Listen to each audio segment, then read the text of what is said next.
Hey, this is Anthony. I'm here at the New England Sports Academy, about to take my first parkour class with Project Free Run. As you can see, these guys behind me, they're climbing, running, jumping, flipping all over the place, and that's what I'm gonna be doing today. So let's see how this goes. Let's get some adrenaline flowing.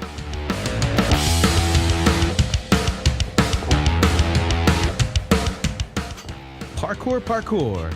What is parkour? Parkour is the culmination of various movements, such as running, climbing, vaulting, and everything in between to get from one point to another. Before parkour had a name, it existed for years and could be found used in places like action star Jackie Chan's films as he evaded danger. In Boston, parkour was just known as running away from the cops.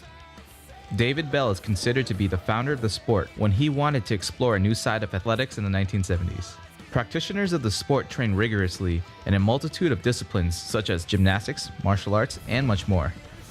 It's one of the fastest growing sports in the world. That does the back some wonders, man. This is just a warm-up. That missed everybody. All right, so I'm here with the two instructors of the parkour program. Vince Clapper. I'm Dylan Poland, and missing is Brian Fitzgerald. So how did each of you get involved in parkour? I got started when I was young, before I even knew there was a name for it. I just ran around, jumped around, climbed up trees, jumped off trees, jumped over things. American Ninja Warrior was actually one of my greatest influence in it. That and I did martial arts when I was younger, so I kind of had that natural agility skill, so I would just jump around. So now we're doing cats. No. Basically, we're running at the wall, flying towards the wall, getting our feet up. We want to put our feet up first to stop us. So if all else fails, we do, splat cat. So that's hands and feet on the wall first. So I'll demonstrate. So basically, we're at the wall, pop up here, splat cat away from the wall. So that's hands and feet. I'll show you this wall. Same thing as Vince, it was kind of something that I'd always been doing, and then saw a video online of a group out in Europe doing parkour. Had a little link at the end that led to a website with a bunch of tutorials on it. Went to my local playground, started falling on my face a lot, and then haven't stopped since. Oh, so do you think like other skills like martial arts, tricking, like we kind of go hand in hand with this, like weightlifting maybe? Yeah, definitely. I mean, any kind of active sport will go really good with parkour. It's just about getting the name out there. It's still kind of a growing sport. Do it 2 times, and then you can get off. So now, we're gonna get into what's called porpoise. Eventually, we're gonna go back to our back.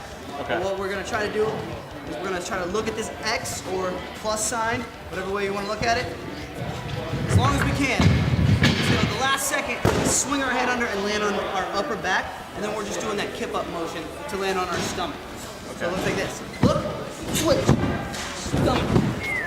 And then eventually we're trying to get into looking at it. So where do you think parkour is now as a sport? Is it popular, is it growing, and where do you think it's going within like 5 years? It's definitely growing. Every year it's growing. I mean, we can have some metered checks where we have yearly events that have doubled every single year. Our enrollment's always getting bigger and bigger and bigger. And I think that we're starting to break the mold of what was once kind of a slow-moving sport into something where you can truly become an athlete and hopefully make a career out of it, instead of just being a hobby where you're kind of working around environments. It's definitely becoming higher level now. So is conditioning really important for parkour? Yes, it is. Why? Because the stronger you are, the easier things are. Makes sense. And the more mentally you're prepared to do things when your body is physically capable to do it. And then you get all the ladies Myron. Yep. I thought you just wanted to torture me. Yep, like that. All right, this way? Here's a big question everybody asks. What's the difference between parkour and free running? So, go ahead.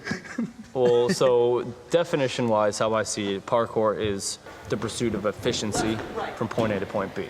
So 90% of things, parkour, as we know it, wouldn't be efficient. Running in a straight line is the most efficient. Where free running comes in is that instead of taking it, running from point A to point B, it's using that same environment that the point A and point B you get over to kind of express yourself a little bit more and, do your biggest, hardest skills. So instead of, just getting over a wall, maybe you'll do a wall flip off that wall. While it's not efficient, you're making the most of that area and you're painting yourself over that environment versus just plowing a hole through it.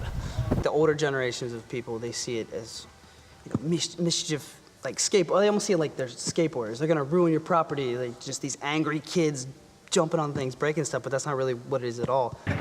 They just see it as that just because it's out of the ordinary. It's something different.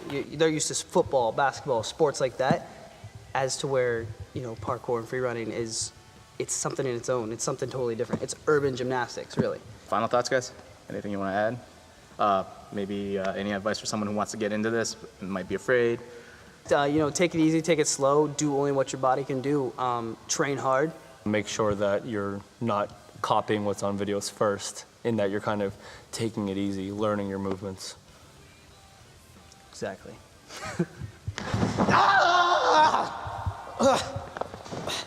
Well, that's a wrap on my class today with Project Free Run. So if you ever want to practice in a safe place for parkour training, come check out the New England Sports Academy here in Westwood, Massachusetts. Until then, I'll see you next time on the Adrenaline Series.